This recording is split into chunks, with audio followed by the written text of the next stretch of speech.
نايا waxaan la hadlayaa naagta la leeyahay hebelow balbalaarka maxay magaceed fartuun balbalaar naaya horta fool xumidana carabdi ku dhasho was adduunka waxaa la yiri qofba qofku ka fool xun yahay waa ka kibir badan yahay naaya islaamka ilaahay ma ka fariisatay Allah ku dhalay wajiga ay moodo fito biyo kulul lagu dhaqay halkan fiiriya waa tana naadu tira badnidaa mar aad dhahdid nin baa ii soo xiray surwaal mar aad dhahdid calool baa saan ah mar aad raadiyo ka hadashid mar aad nin ku dhagtid naadu ka tira badnidaa ونيو قف كان dadkii dhalay may qabsadaan amood qof xaar soo hayo biya ilaahay yaqaan oo islaam ah dad yaa horta sidaada bataatan yaa social media ku sameeyay sidaada bataatan yaa ku soo galiyay ma ninka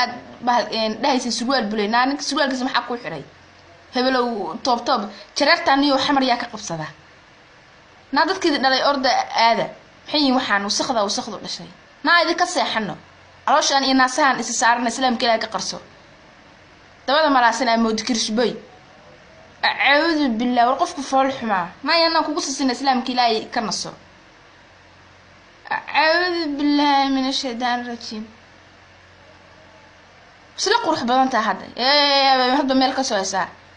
نيو شررت تانية دتك كده حمر عنكو إماده السيد شرفت إلهي جلها بان كدارته قاربا كتيرسينا يا dadka ilaahay gaarigu inta wuuba jiraa wuuba caadi uu jiraa laakiin adigu inta xarig ugu xiro baan kugu jiidiyaa baan laamiga iska bakaaraan kugu jiidiyaa wallahi diin kale ma haysatid qof iyo bishmaa balaqsan la aamoodo habar futadeed dadka ilaahay ka fariisan carad baa ku dhashay